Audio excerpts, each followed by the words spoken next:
Para hablarnos entonces de nutrición y tradición para un equilibrio saludable, vamos a recibir a la doctora Erika Pérez Lara.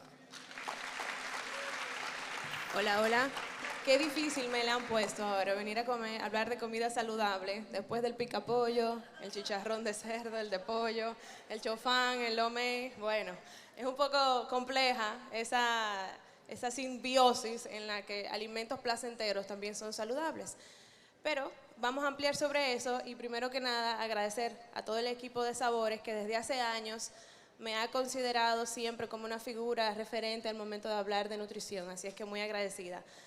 Señores, este tema de nutrición y tradición yo lo disfruto ampliamente porque en mi práctica, pues yo no me limito a esas típicas dietas en las que guineíto, queso crema, galletica de soda. De hecho, probablemente ni siquiera considero que deberían de ser tan formalmente parte de una dieta saludable.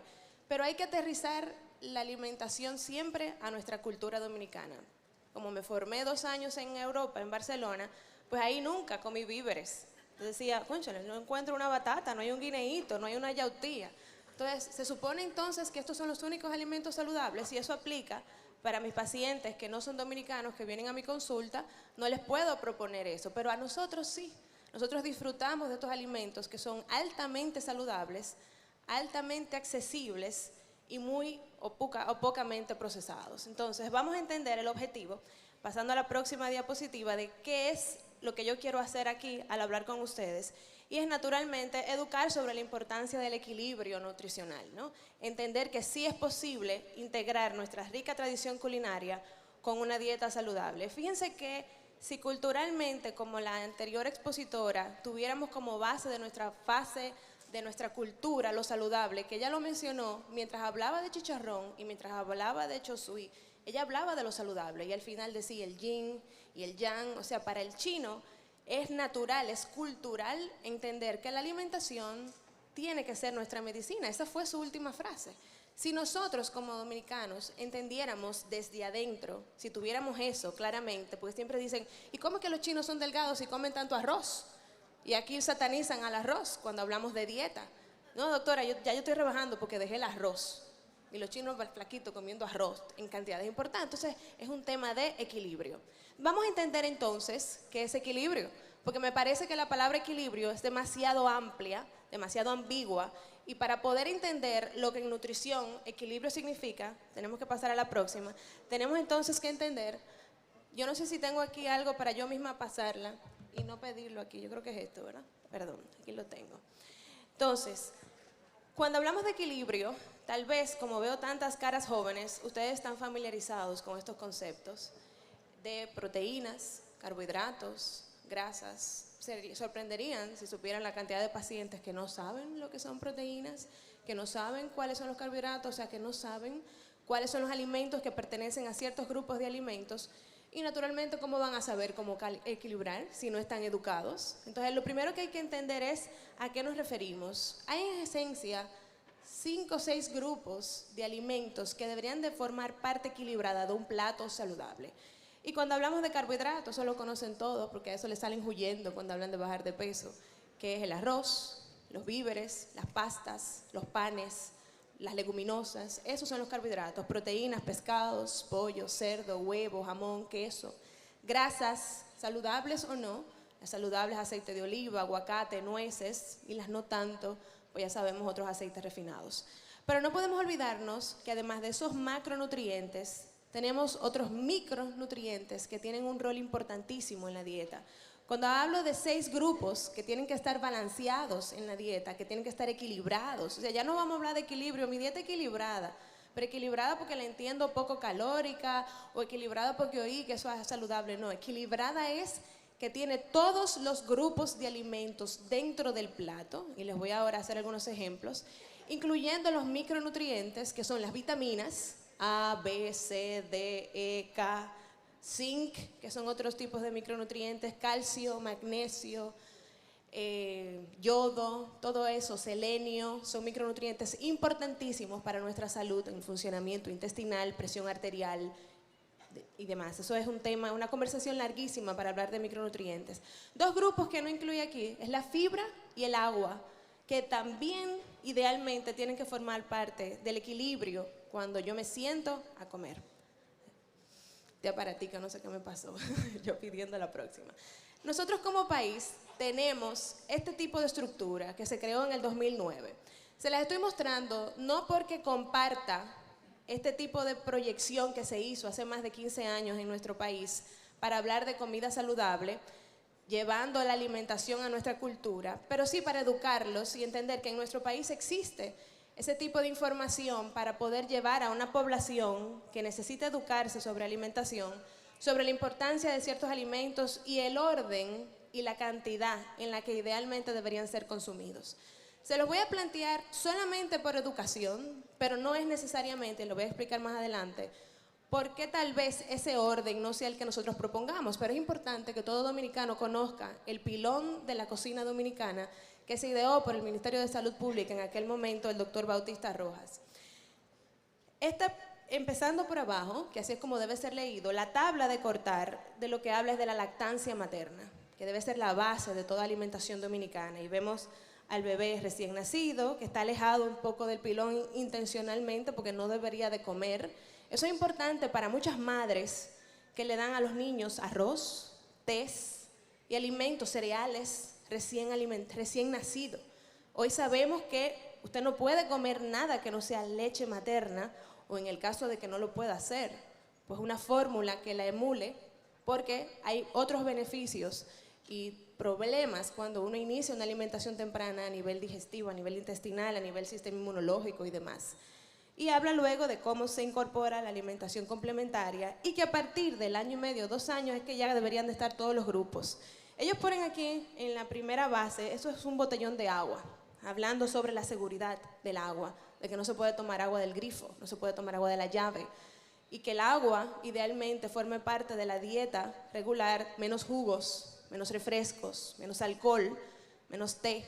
Y de esa manera arreglar la rutina de hidratación a unos 2 litros, que son los famosos 8 vasos de agua. Recordemos que esto es genérico, ¿no? Esto no es para pacientes individuales. La base reconoce al arroz, cereales como el pan, pastas. Arriba tenemos las leguminosas, habichuelas, lentejas, garbanzos. Más arriba tenemos los víveres, plátano, yuca, mapuey, las frutas.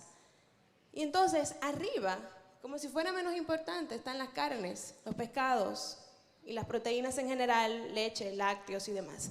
El pilón en su parte más estrecha tiene 3 grupos que deberían de ser los menos consumidos: la sal, el azúcar y los aceites.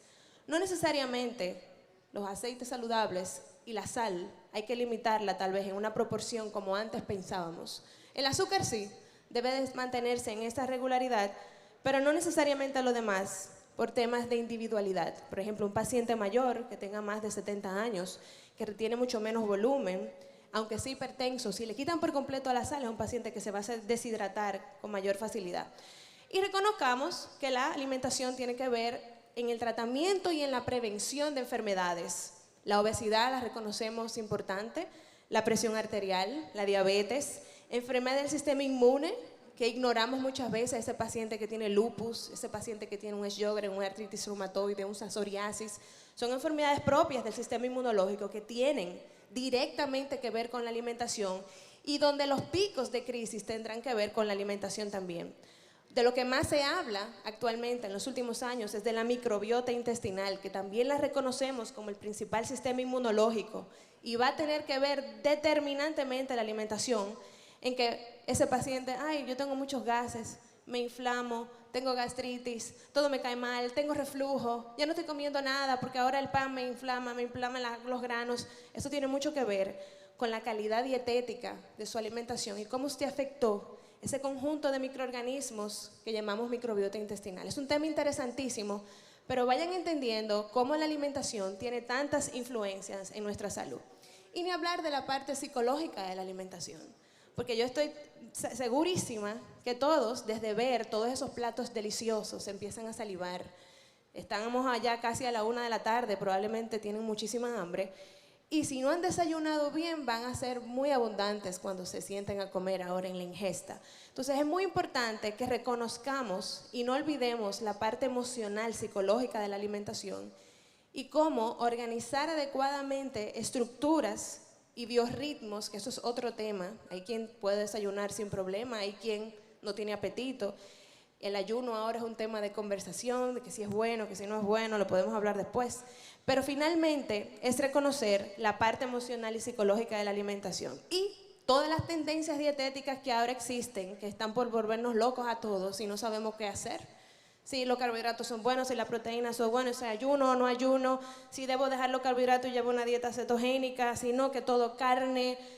Ay, me sofoco nada más de pensarlo, sino que debo dejar la carne también, porque debo ser vegetariana, y más con las series de Netflix, que ahora dicen que la carne, que el metano, y tienen una forma de explicarlo de una manera tan contundente que hasta el médico podría confundirse y decir, bueno, pero realmente yo estoy haciendo las cosas bien, porque este tipo me está convenciendo con lo que está diciendo. Entonces, los médicos, nosotros no nos regimos en la nutrición hacia la tendencia, hacia el vox populis, sino hacia la parte científica. Nosotros hacemos revisiones, ustedes como estudiantes saben que todo lo que tiene algún tipo de consenso y que forma práctica depende de una revisión científica. ¿Qué significa eso? Bueno, que para yo poderle decir a un paciente que tome aspirina después de un infarto, yo tengo que haber evaluado en miles de pacientes que después de ponerle aspirina, ese paciente probablemente no le vuelva a dar el infarto. Eso aplica para la alimentación también. Resulta que cuando se han revisado múltiples de los estudios, pues ni el ayuno es más superior a una dieta con alimentación ordinaria, ni comer más carnes o menos carnes ha demostrado algún tipo de contundencia. Lo que hasta el momento se mantiene como la parte científica de relevancia es el balance, es el equilibrio. Hasta hoy sigue siendo así. Ahora, existen pacientes que de manera individual, un paciente epiléptico se beneficia de una dieta cetogénica porque la cetosis inhibe las convulsiones. Un paciente que tiene un problema cardiovascular importante, múltiples infartos, y que no prefiere la carne porque su filosofía le da pena a los animalitos o lo que sea, puede llevar una dieta vegetariana y eso lo podemos respetar y adecuar la dieta a algo que sea saludable. No nos cerramos ante las diferentes tendencias, sin embargo, tienen que tener el fin común de poder mantener la salud del paciente. Y hablemos de sostenibilidad, que es algo tremendamente importante, porque, ok, yo quiero estar saludable, yo quiero que sea equilibrada, pero yo puedo costearla, yo puedo pagarla, yo puedo comerme esa quinoa con salmón todos los días que me están diciendo. Yo puedo realmente comerme ese yogur griego, que el frasco cuesta 3, 10 veces más que el yogur regular. Yo puedo realmente comerme esas nueces, que por cada frasquito de 15 almendras me cobran 200 pesos. O sea, señores, vamos a aterrizar eso al terreno individual de cada paciente para que el beneficio de una dieta saludable llegue a cada persona de manera ecuánime, de manera igual. Y bueno, después de todos los platos saludables que nos presentaron anteriormente y los que no, reconozcamos que todas estas tradiciones que hablaron anteriormente el señor Pedro Ureña Bolívar sobre todos esos orígenes, oigan, nada más de ver ese arroz con habichuela a mí me da hambre porque eso es de mis platos favoritos. O sea, que ¿cómo es posible que yo no pueda tener este peso, esta figura y no poderme comer eso? Eso no es compatible con la vida. Entonces, ¿qué platos son ya balanceados y cuáles podrían modificarse? Yo pienso que lo de modificarse no es necesariamente lo más relevante cuando la comida típica es esporádica. Dígase que yo voy a ir a comerme un rabo encendido, un sancocho, X día donde una gente, no, yo no puedo comer eso porque eso no está balanceado, hay mucho arroz, hay mucho... Oiga, hay que entender que en general, un 80-20, que es un 80% saludable y un 20% no tanto, tiende a ser una rutina sostenible. Pero eso no es científicamente probado, eso es ya de una manera más empírica. Sin embargo, si hablamos de proteínas, carbohidratos y grasas y vemos al arroz con habichuela, ¿ustedes creen que eso es un plato balanceado? ¿Qué le falta al arroz y a la habichuela? Proteínas, correcto. Yo no puedo comer arroz con habichuela vacío. Ese es uno de los grandes problemas. El plato de fond que ustedes conocen, que tiene la parte ancha y los dos huequitos, el arroz no es para la parte ancha, es para uno de los huequitos. Entonces aquí le ponen en la parte ancha el arroz con moña, un chinchín de ensalada y un poquitico de carne. Pero debería de ser ensalada, arroz y la habichuelita aparte para que ustedes más o menos lo lleven al terreno. Igual pasa, entonces el arroz de habichuela es muy saludable, tiene mucha fibra, tiene muchos nutrientes, pero es un tema de porciones. Los tostones, reconozcamos que en todas las versiones, la fritura no la recomendamos a los pacientes de manera ordinaria por el exceso de grasas saturadas y grasas trans. Hoy sabemos que eso eleva el colesterol y por eso el mofongo, que es prácticamente todo frito, machacado, pues tal vez no sea un alimento de rutinariedad. La intención aquí es evaluar dentro de toda nuestra cocina dominicana qué nosotros podemos incluir equilibradamente y entonces poderlo hacer de una manera rutinaria, disfrutando lo que no es tan rutinario para algo más eventual. Es importante también que reconozcamos que uno de los principales temas cuando de alimentación se trata, por ejemplo en el mangú con los 3 golpes, que lo voy a hablar más adelante, es que cuando hablamos de sustituir o modificar, perdemos la identidad. Porque si yo al mangú le pongo un jamón de pavo o le pongo un pechugo, ya como que no es el mangú con los 3 golpes, ¿verdad? O sea, como que pierde la esencia. O sea, si yo, claro, puedo disfrutar el plátano, pero ya yo no puedo decir que es un mangú con los 3 golpes modificado. Y eso es importante yo traerlo sobre la mesa. Las recomendaciones para optimizar la rutina de manera global incluyen evitar el tipo de aceites. En este país se consumen muchos aceites refinados porque son de menor costo. Canola, girasol, maíz, soya. Hoy sabemos que son aceites altamente procesados que se han vinculado con modificación genética y el cáncer, y el aceite de oliva tiende a ser de mucho mayor coste. Es un tema de salud pública poder lograr que tengamos mayores de este aceite más asequibles para nuestra población, porque definitivamente es el de preferencia aún para cocinar.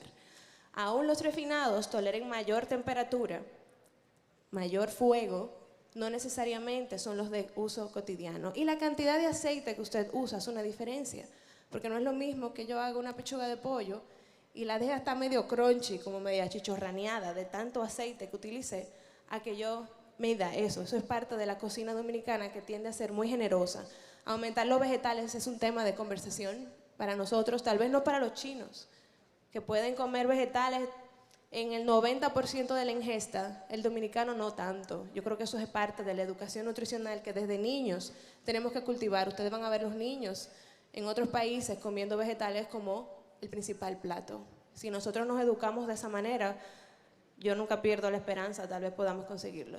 Los sazones en nuestro país, procesados, tienden a ser las famosas sopitas, lo siento, sumamente preferida, y eso es una sobrecarga de sal y una sobrecarga de grasa que tal vez no necesitamos de una manera rutinaria. Que es importante que nosotros adaptemos a la nutrición dominicana, que es lo que estamos hablando actualmente. Bueno, vamos a preservar la fibra para preservar la microbiota. Vamos a medir un poco más lo que comamos, y la gente dice, ¿cómo que voy a medir? Pero yo no sé qué porciones me recomiendan. Oigan, hay montones de aplicaciones que usted le pone su edad, su peso, su altura, y le va a dar estimaciones. Y ChatGPT ahora, para inteligencia artificial, está ahí para que usted le diga, oigan, una dieta para una joven de 35 años que mide 5'5", que come 3 veces al día, quiero comer pescado, y te le va a dar el menú tal cual. Así que aprovechémonos de estas estructuras. Y eso no me quita mi trabajo, paradójicamente. Lo que hace es poder ampliar un poco más el acceso a que tengamos acceso a alimentación más saludable. Y no quiero dejar de hablar de las proteínas, que en todas sus versiones siempre debe formar parte del plato balanceado. Un plato que no es balanceado, espagueti con arroz, típico de nuestro país. Espagueti con arroz y tostones. Por favor, o sea, balanceemos un poquito ese plato. Entonces, ese es el problema. Ni vegetales, ni proteínas, ni nada. Si hablamos de cómo yo pudiera modificar un plato, fíjense que el problema del primero es que el plato entero es el mangú. Entonces, tenemos que buscar la forma de darle a eso una porción. O sea que cuando hablamos de porciones, que decía yo ahorita, si lo distribuimos de una manera más equilibrada, esa cebollita, aunque ustedes la ven de adorno, a mí me encanta porque eso aporta fibra, que es parte de la esencia de la nutrición saludable. Los consejos son que usted tiene que moverse. No importa si usted come saludable o no, si usted no se mueve, si usted no hace ejercicio, usted va a perder masa muscular. Y la masa muscular es el tejido que gasta energía. Es el tejido que permite que usted pierda peso más rápido. Por eso que usted ve que hay pacientes que dicen, ese muchacho come de todo y no engorda. Y yo, probablemente la diferencia es que ese muchacho que come de todo y no engorda tenga una buena estructura muscular. Sea por entrenamiento, sea porque camina a su casa todos los días, sea por lo que sea, por estructura genética. La musculatura es en la salud. Le decimos ahora que es the currency of health. En inglés significa, tú quieres saber qué tan rico tú eres en salud, qué tanto músculo tú tienes, o sea, que es la moneda de salud. Mantenga el equilibrio. Yo creo que si así de manera global usted siempre piensa en déjame yo incluir siempre proteínas, carbohidratos, grasas saludables, fibra, probablemente lo logremos. Me despido con este acróstico que encontré, que decía con el dominicano que son delicias tropicales en cada plato, olor a sazón que invade el aire, mezcla de sabores con un gran relato, ingredientes frescos para compartir, nutritiva, llena de color, ideal para el cuerpo y el sabor, con tradiciones que nos hacen vibrar. Así es la cocina dominicana sin par. Nos alimenta el alma al degustar opciones saludables que debemos valorar. Muchas gracias.